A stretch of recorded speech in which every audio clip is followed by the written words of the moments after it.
Hello, my dear student. Good morning to all of you. I hope you all are safe, good, and fine at your place.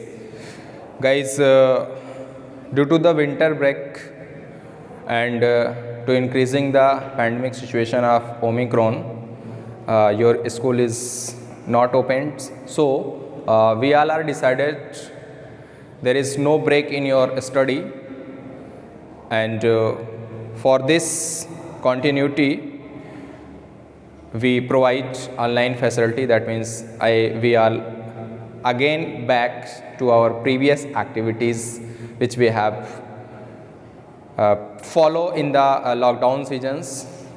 So it's not a matter how we have learned, either it is online mode or offline mode.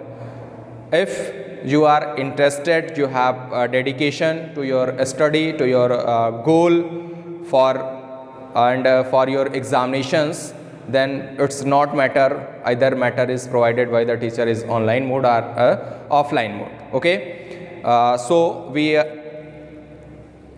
again start with the help of online platform your study, and today we are going to discuss your most important topic of the current running chapter, that is the electricity, that is the Ohm's law.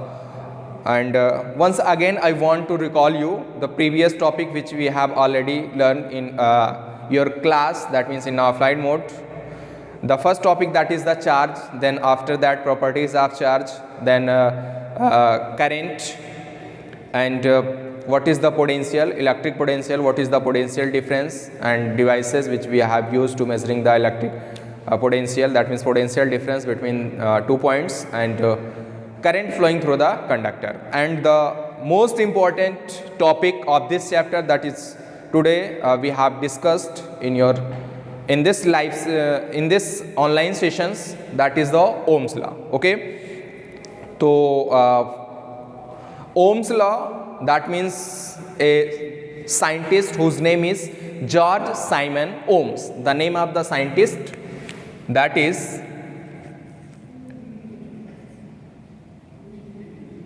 George Simon Ohms, who defined, that means who produced the relationship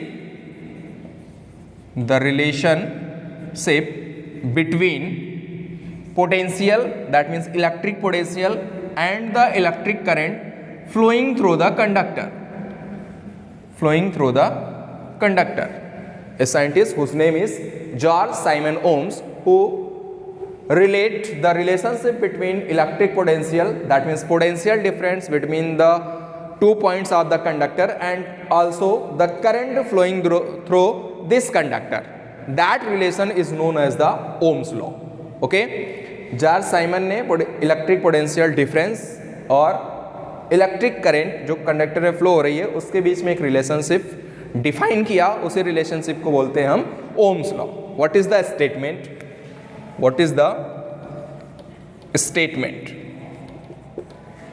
the statement is, suppose that this is the conductor.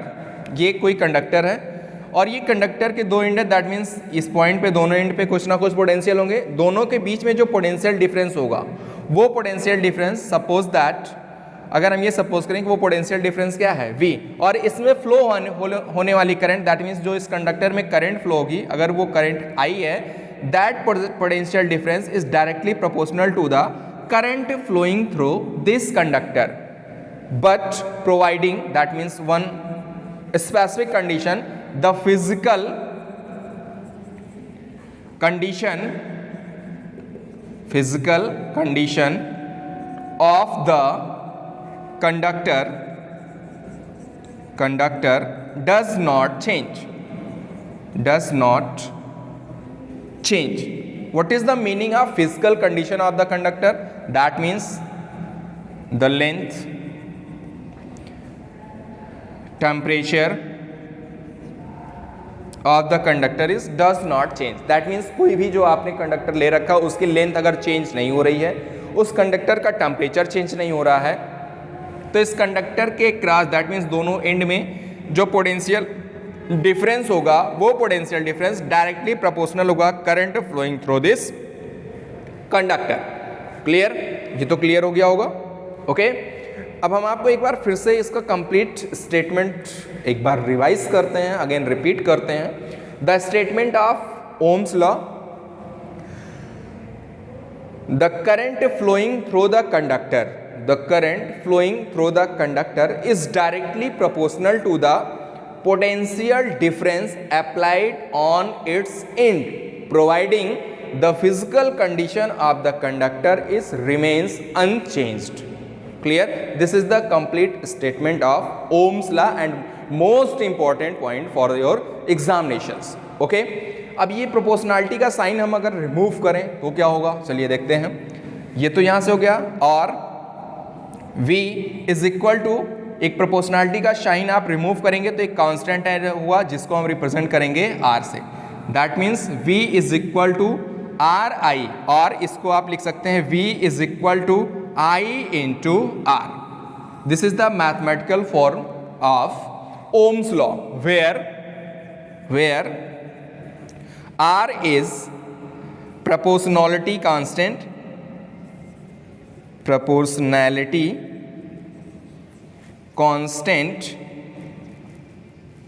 which is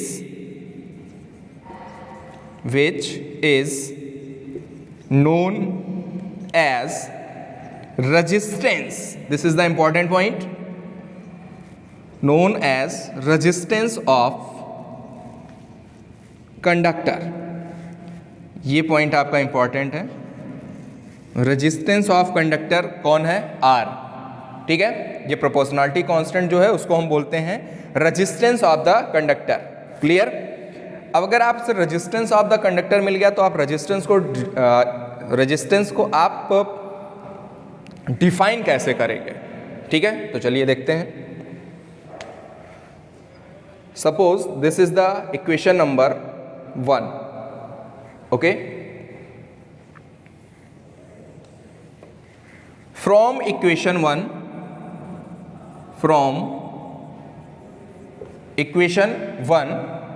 R is equal to, यहां से R की value आप find out करेंगे तो क्या होगा, I का transformation multiplication से चेंज हो जाएगा किसमें, डिवीजन में। This is equal to V upon में I। अगर आपसे कोई R की वैल्यू पूछता है तो आप कैसे इसको डिफाइन करेंगे? ये क्या मिला है, ratio of potential difference across the ends of the conductor and current flowing through the conductor is known as the resistance of the conductor. Clear? How you define? You define the resistance of the conductor is the ratio of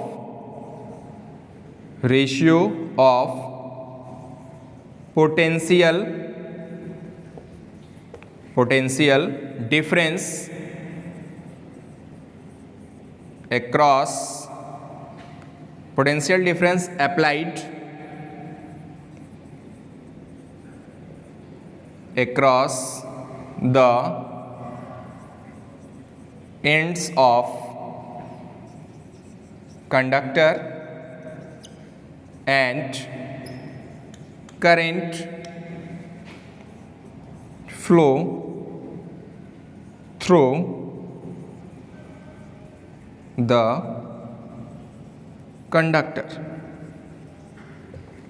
clear guys? यहां से R की definition आपको मिल जाएगी। That means इस constant को आप define कर सकते हैं V अपान में I, ratio of potential difference. V इस क्या है, इस दोनों एंड्स के क्रॉस जो पोटेंशियल आपने अप्लाई कर रखा है उसका मैग्नीट्यूड है पोटेंशियल डिफरेंस V, और इसमें फ्लो होने वाली करंट क्या है, I। दोनों का रेशियो ही है, वही डेफिनेशन मैंने यहाँ ऑलरेडी लिख रखी है। क्लियर? अब सपोज दैट आपसे I की वैल्यू पूछे, I के टर्म में आप इसको कैसे डिफाइन करेंगे? फ्रॉम इक्वेशन 2 I की वैल्यू फाइंड आउट करना है तो यहां से मिल जाएगा I is equal to V upon में R। अब आप देखिए ये कांस्टेंट R जो आपका मिल रहा है, इस R की वैल्यू कंडक्टर के रेजिस्टेंस की वैल्यू से आप करंट की वैल्यू फाइंड आउट करेंगे तो इसमें आपको क्या रिलेशन मिलेगा? अभी तो आपको मिला potential difference is directly proportional to the current flowing through the conductor. Clear? तो यहां से आपको भी मिल रहा है I का डायरेक्ट रिलेशन पोटेंशियल डिफरेंस से मिल रहा है, that means I is directly proportional to V। Current ज्यादा होगी जितना आप potential difference, maximum potential difference उन दोनों पॉइंट के बीच में होगा। बट रेजिस्टेंस के अकॉर्डिंग आप देखेंगे तो यहां से आपको कंक्लूजन पॉइंट क्या मिल रहा है, I is inversely proportional to the resistance of the conductor. That means if the resistance of the conductor is greater or high or maximum, then the current flowing through the conductor is same ratio decreases, that means less। Clear? जितना यहाँ से inverse relation है, और inverse relation में होता है क्या, if you increase the one quantity the second quantity is also decreases in the same ratio. Clear? तो अगर R की वैल्यू ग्रेटर होगी तो I की वैल्यू क्या होगी, उतनी ही लेस होगी। ठीक है? और अगर R की वैल्यू लेस होगी तो I की वैल्यू क्या होगी, ग्रेटर होगी। दैट मीन्स जिस कंडक्टर का रेजिस्टेंस ग्रेटर होगा, हाई होगा, उस कंडक्टर में करंट जो फ्लो करेगी वो लेस फ्लो करेगी, मिनिमम फ्लो करेगी। राइट? और जस्ट इसका अपोजिट, if the resistance of the conductor is less, the current flowing through that conductor is greater or high or maximum. Clear है? तो आई होप ये एक छोटा सा टॉपिक आपको समझ में आ गया होगा। ये बहुत ही सिंपल टॉपिक है। ठीक है? देख लीजिए एक बार फिर से, मैं आपको रिकॉल करवा देता हूं, एक बार फिर से रिपीट करवा देता हूं। Name of the scientist, that is the George Simon Ohms, whose gives the relationship between the potential difference across the applied across the ends of the conductor and also current flowing through the conductor that is directly proportional to the current flowing through the conductor। The statement of Ohm's law, the potential difference applied across the ends of the conductor is directly proportional to the current flowing through the conductor providing the physical condition remains constant। that means उसका length और temperature change नहीं होना चाहिए। तो उस condition में potential difference उसके ends पे जो अप्लाई किया है वो उससे थ्रू करंट जो फ्लो होगी उसके क्या होगा, डायरेक्टली प्रोपोर्शनल होगा। इस प्रोपोर्शनलिटी के साइन को आपने रिमूव किया तो एक कांस्टेंट ऐड किया जिसको मैंने रिप्रेजेंट किया R से। इस R को क्या बोलते हैं, रेजिस्टेंस ऑफ द कंडक्टर। अब इस रेजिस्टेंस ऑफ द कंडक्टर को आप कैसे डिफाइन करेंगे, यहाँ पे मैंने डिफाइन कर रखा है। R की वैल्यू फाइंड आउट करेंगे इस इक्वेशन से, तो R की वैल्यू हो जाएगी V अपान में R। That means resistance of the conductor is the ratio of potential difference and the current flowing through the conductor. Clear? ये मैंने डेफिनेशन लिख रखा है। फिर यहां से मैंने I के टर्म में रेजिस्टेंस का रिलेशन फाइंड आउट किया क्योंकि V से आपने तो ऑलरेडी फाइंड आउट कर रखा है। ठीक है? पोटेंशियल डिफरेंस के क्रॉस में डायरेक्टली प्रोपोर्शनल है, रेजिस्टेंस के क्रॉस देखेंगे तो आपको इनवर्स रिलेशन मिलेगा। दैट मींस अगर रेजिस्टेंस कंडक्टर का ग्रेटर है तो उसमें करंट जो फ्लो होगी वो क्या होगी, लेस फ्लो होगी। Right guys? I hope you will able to understand of this topic. Okay, then next topic फिर से हम एक बार डिफाइन करेंगे रेजिस्टेंस को इसी के टर्म में, और 1 ओम रेजिस्टेंस क्या होता है। Clear? Okay guys, the next topic is VI graph, that means potential difference and current के बीच में आपको ग्राफ प्लाट करना है। वो क्या होगा, according to Ohm's law you all are know the relationship between potential difference across the ends of the conductor is directly proportional to the current flowing through the conductor। इसके cross आप graph find out करेंगे, graph draw करेंगे तो वो क्या आपको मिलेगा, suppose that this is the potential difference and this is the current.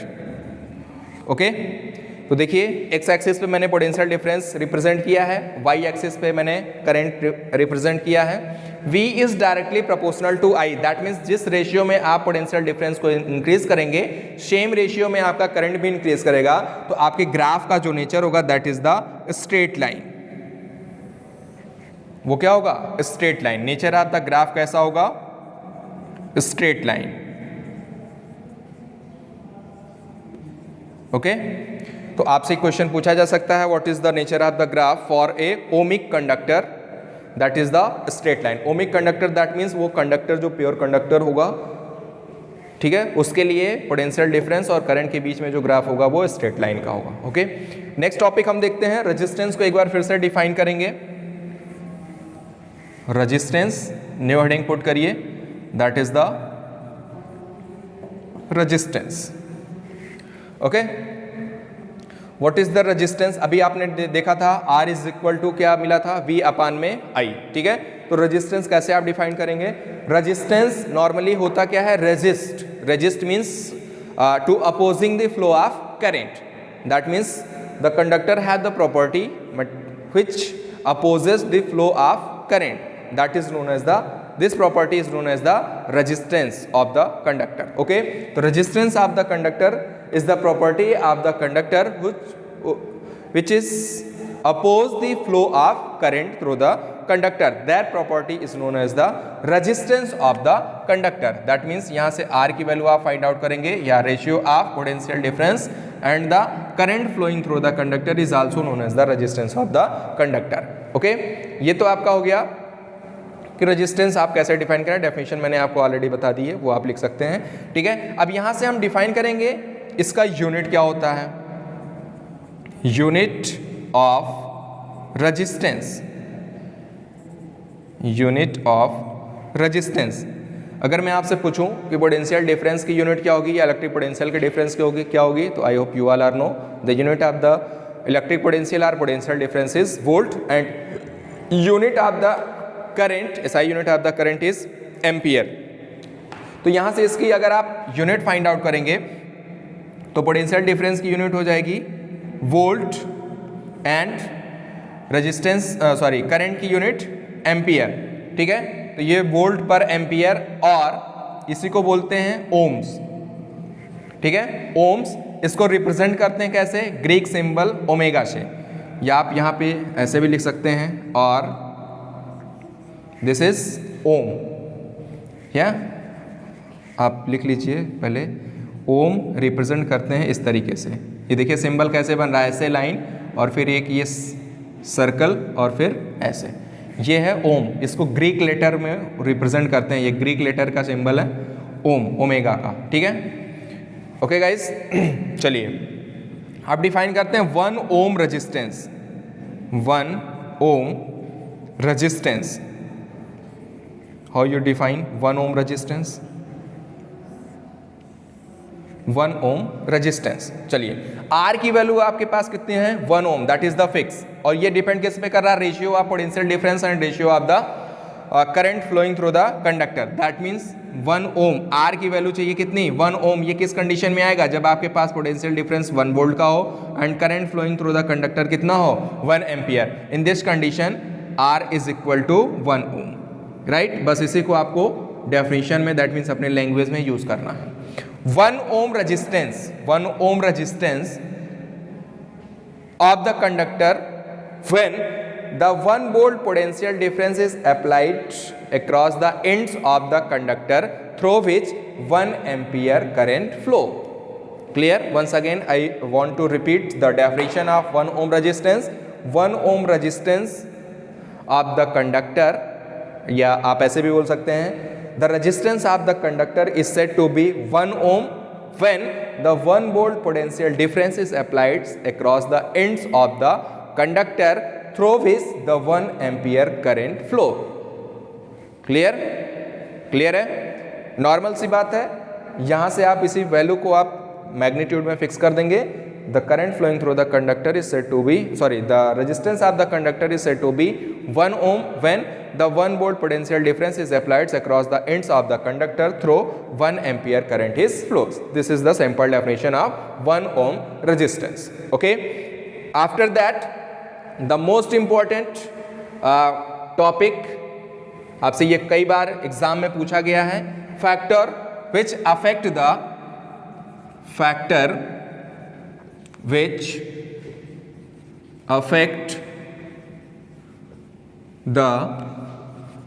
resistance of conductor. That means which factor affect the value of resistance R. Clear? कौन कौन से ऐसे फैक्टर हैं जो रेजिस्टेंस की वैल्यू को इफेक्ट कर रहते हैं. तो फर्स्ट फैक्टर आपका है length of the conductor. Length of the conductor, length of the conductor. Second point, area of cross section of the conductor. Third point temperature of the conductor, and last point, that is the fourth point, nature of the material of the conductor, right? There are four factors which affect the resistance of the conductor. The first one is the length of the conductor, second is area of cross sections of the conductor, third is the temperature of the conductor, and fourth is the nature of the material of the conductor. How these factors affect the resistance of the conductor? This is the important point. The first, length of the conductor, that means resistance of the conductor is directly proportional to the length of the conductor. That means if you increase the length of the conductor, the resistance of the conductor is also increases, and if you decrease the length of the conductor, the resistance of the conductor is also decreases. Clear? Second point, area of cross sections of the conductor. That means resistance of the conductor is inversely proportional to the area of cross sections of the conductor. That means if you increase the area of cross section, that means if you take the thin conductor, okay, if you take the thin wire of the conductor, the resistance of the conductor is decreases. thin लेंगे, that means उसका area क्या होगा, greater होगा, और area greater होगा तो resistance क्या करेगा, decrease करेगा. ठीक है, यहाँ मैं लिख देता हूँ thin wire में क्या होगा, resistance is less, thin wire लेंगे तो resistance क्या होगा, greater होगा, that means high, and thick wire resistance is less. क्यों? क्योंकि thin wire में जो एरिया होगा, since thin wire का जो एरिया होगा, area is less, and thick wire में area is greater.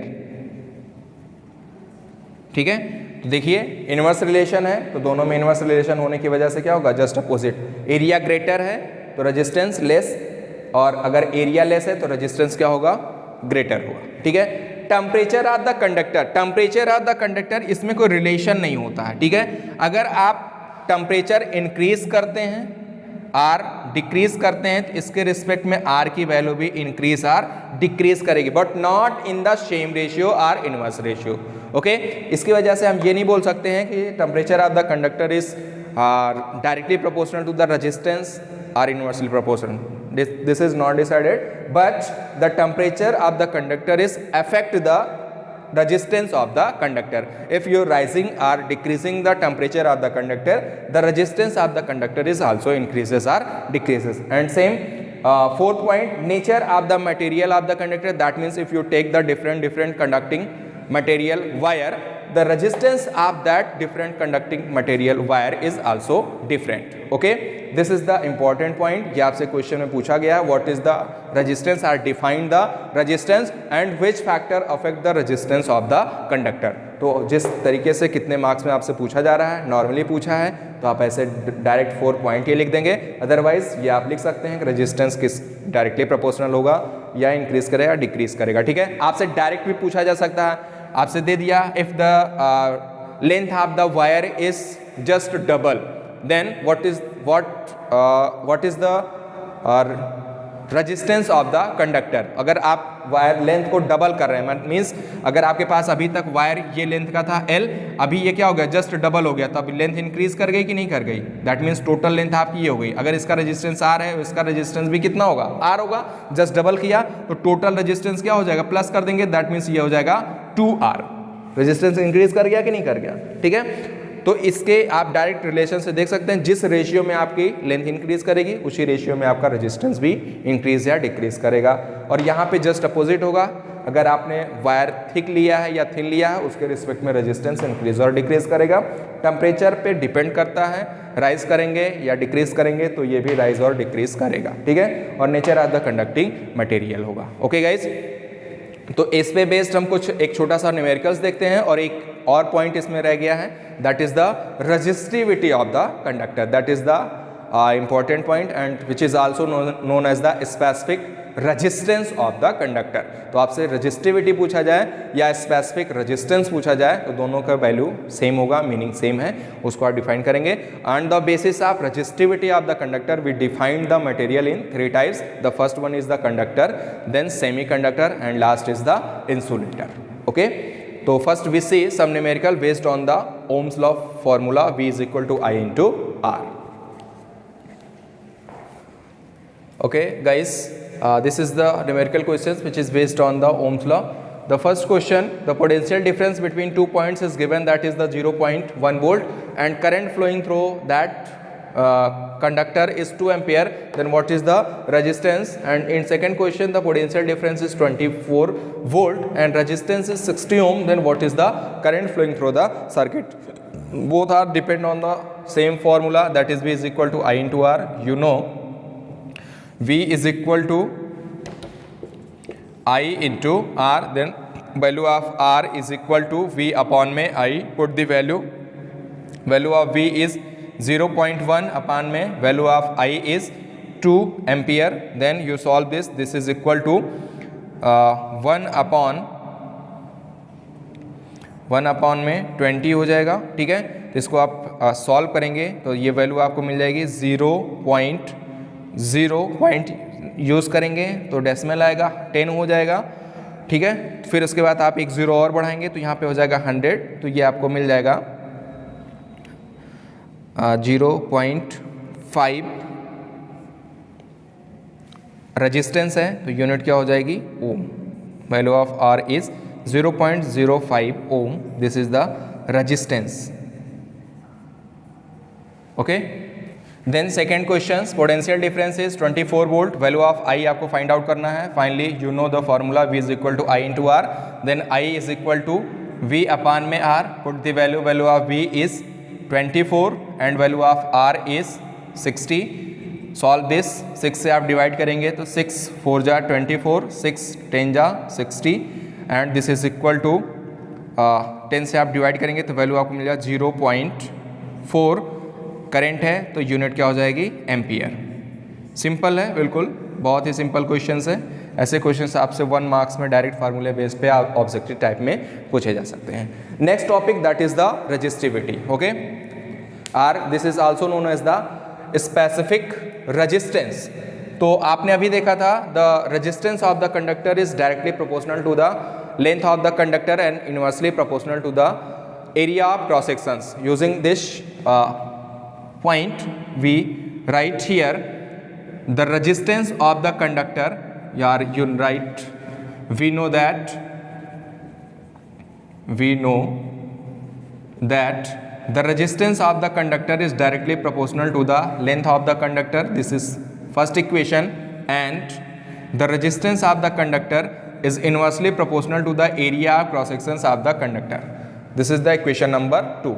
From equation 1 and 2, from equation 1 and 2, R is proportional to the length of the conductor and inversely proportional to the area of cross sections. Okay, removing this proportionality sign we use R is equal to adding a new constant that is known as the rho, इसको बोलते हैं rho, RHO, rho into L upon में A। This is the equation number 3rd, where rho, इसको पढ़ते क्या है RHO, rho is proportionality constant,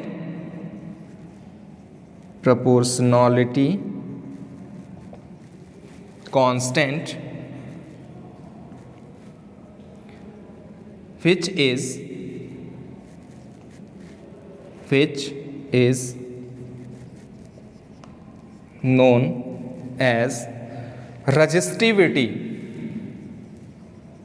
resistivity of the conductor, ठीक है, R this is known as the resistance of the conductor.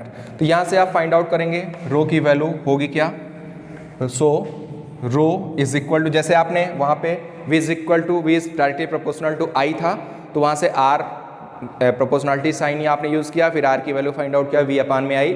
वैसे रो की value यहां से फाइंड आउट करेंगे तो ये देखिए एरिया क्रॉस सेक्शन से डिवीजन है, तो इधर क्या हो जाएगा मल्टीप्लीकेशन, और लेंथ से मल्टीप्लीकेशन है तो लेफ्ट हैंड साइड में डिवीजन हो जाएगा। तो फाइनली वैल्यू आपको मिलेगी r into a upon l। This is the formula for resistivity of the conductor and this is the equation number 4। Okay, अब आप इसको डिफाइन कैसे करेंगे, ठीक है, इसको डिफाइन करने के लिए हम रेजिस्टेंस के टर्म में इसको डिफाइन करेंगे, ठीक है। रेजिस्टेंस के टर्म में डिफाइन करने के लिए क्या करेंगे, वी सपोज आर इफ, आप ऐसे भी लिख सकते हैं if A, that means area of cross sections is 1 meter square and length of the conductor is 1 meter, then the resistivity of the conductor is equal to the, numerically equal to the resistance of the conductor। इसी के behalf पे आप specific resistance और resistivity of the conductor आप define करेंगे। Guys एक बात चीज़ मैं और आपको बता दूं, ये जो फार्मूला आपका है, इस फार्मूले पे बेस्ड आपसे न्यूमेरिकल क्वेश्चंस पूछे जाते हैं। न्यूमेरिकल क्वेश्चंस के लिए ये फार्मूला मोस्ट इंपॉर्टेंट है, इसको ध्यान रखिएगा। इस पे बेस्ड आपसे न्यूमेरिकल क्वेश्चंस पूछे जाए, find the resistivity of the conductor, R की वैल्यू दिया गया होगा, ए दिया गया होगा, एल दिया गया होगा, या इन 4 क्वांटिटीज में से कोई भी 3 वैल्यूज आपके पास होंगी, उसके रिस्पेक्ट में 4th को आपको फाइंड आउट करना होगा, ठीक है। तो ये थोड़ा सा इसमें टफ जॉब ये होता है कि ये आपके जो एरिया क्रॉस सेक्शंस होते हैं ये मिलीमीटर में दिए गए होते हैं, सेंटीमीटर में दिए गए होते हैं, और लेंथ आपका दिया गया होता है मीटर में या सेंटीमीटर में दिया गया होता है। तो आप करेंगे क्या कि area cross section that means length की यूनिट को आप सबसे पहले SI unit that is the metre में कन्वर्ट करेंगे, ओम रेजिस्टेंस की यूनिट जो होगी वो ओम में होगी, ठीक है, ये आप ध्यान रखिएगा। उसके बाद फिर फार्मूले में पुट करेंगे और आपको फाइनल आंसर कैलकुलेशन से मिल जाएगा, ठीक है। कन्वर्जन इंटर कन्वर्जन आना चाहिए, मैंने आपको पहले भी बता रखा है। तो इसका डेफिनेशन क्या होगा, स्पेसिफिक रेजिस्टेंस, और आप ऐसे भी डिफाइन कर सकते हैं रेजिस्टिविटी ऑफ द कंडक्टर और specific resistance of the conductor is numerically equal to the resistance of the conductor having area, unit area cross sections and unit length. Clear, या आप इसको एक बार मैं फिर से रिपीट करता हूं, थोड़ी सी लैंग्वेज चेंज कर सकता हूं। Resistivity or specific resistance of the conductor is numerically equal to the resistance of the conductor of unit length and unit area of cross sections.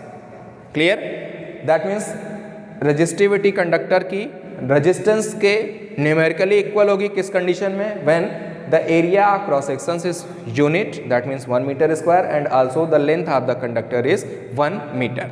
Clear, यहाँ से आप इसकी डेफिनेशन राइट कर सकते हैं, ठीक है, डेफिनेशन आई थिंक आप राइट कर लेंगे। फिर अगर आपसे पूछा जाता है यूनिट ऑफ रो, तो इसकी यूनिट क्या होगी, देखिए फार्मूला आपके पास है rho is equal to R A upon में एल, इसकी यूनिट क्या होगी ओम, इसकी यूनिट क्या होगी मीटर स्क्वायर, और लेंथ की यूनिट क्या होगी मीटर। तो इसका देखिए डिवीजन है, 1 मीटर से स्क्वायर की वैल्यू कट जाएगी, तो फाइनली आपको मिलेगा क्या, इसकी जो यूनिट मिलेगी that is the ohm metre. The SI unit of the resistivity is ohm metre. Okay, तो ये गाइस आज का टॉपिक था, इससे बेस्ड कुछ न्यूमेरिकल्स आपको सॉल्व करने होंगे इस फार्मूले पे, जो मोस्ट इंपॉर्टेंट पॉइंट है, ठीक है, और ये नॉर्मली आपका सिंपल न्यूमेरिकल्स था, ठीक। Okay guys, I hope you all enjoy today's sessions and you all able to understand the today topic very well. Okay, give your feedback in the comment sections. Thank you. We will meet in the next class with the new topic. Okay, bye. Thank you.